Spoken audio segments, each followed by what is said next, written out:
According to an investigation by Daily Beast reporter Roger Sullenberger, the Department of Justice has apparently completely scrubbed 4 separate interviews that they did with a woman in 2019 during the first Trump administration. And during these interviews, the woman accused Donald Trump, credibly accused him, of engaging in sexual activities with an underage girl that Jeffrey Epstein had provided from him. But those mentions, the mentions of this woman who testified to the DOJ on 4 separate occasions, are all now gone from the publicly available Epstein files. Let me read this.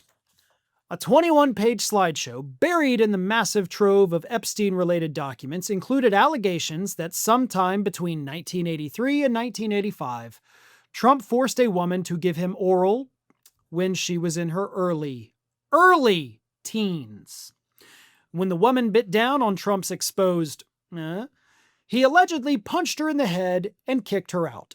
That same woman told the DOJ that Epstein had introduced her to Trump in 1984. Roger Sullenberger said that those records appear to have been removed from the public viewing despite the Epstein Files Transparency Act. Sullenberger discovered a record of 4 separate interviews which took place in the summer of 2019 in a separate database of documents downloaded from the government's public files on Epstein. That document indicated that the first of the 4 interviews was conducted on July 24, 2019, and the last conducted on October 16, 2019. That document was given to Ghislaine Maxwell's lawyers as part of her trial, though the specific allegations predated Maxwell's involvement with Epstein.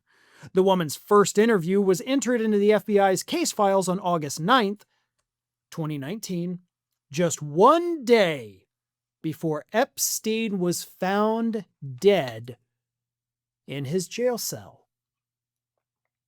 But now, those records are gone from the Epstein Files database. So, let's put this into perspective. While Donald Trump was president of the United States and his handpicked lapdog Bill Barr was running the DOJ, they bring in this woman, to testify about Epstein because they're going to prosecute him, right? He's sitting in the jail in New York. And this woman says, oh, by the way, in the mid-'80s, the current president of the United States, I know for a fact, he had sex with this girl in her early teens, and then he physically assaulted her. They take that, they input it into the system, and then the day after they input it into the system,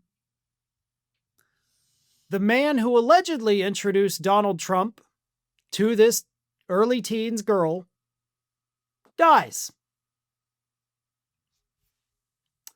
It's funny how something can kind of start off as a bit of a conspiracy theory, but then things emerge that make that conspiracy theory not seem so crazy anymore, because I think at this point, even the most skeptical people among us are starting to look at what actually happened to Epstein and thinking, you know what? Those folks weren't so crazy. That idea that he didn't do this himself honestly makes more sense than the thought of him doing it himself. Especially now that the timeline is coming together. But the fact that these files are now missing from those Epstein documents is just more proof of a cover-up. Not only is it a violation of the Epstein Files Transparency Act, which that alone should result in the prosecution of Pam Bondi, sure. But this cover-up is far deeper and far worse than we thought. Trump's conduct is far grosser than we thought, based on the information from these witnesses. We've barely scratched the surface on the whole Epstein saga. The rest of the world is holding their powerful elite accountable. In the United States, they're being protected. Hopefully that ends someday soon. It won't end while Trump is in office, unfortunately. But eventually, everything that happened will be exposed. And I sincerely hope that everyone involved pays the steepest price possible for their involvement. I want these folks to rot in prison for the rest of their lives. And even that is still letting them off a little too easily. Thanks for watching, and if you are not already subscribed to the channel, please do so, and do not forget to like and comment and share widely among your friends.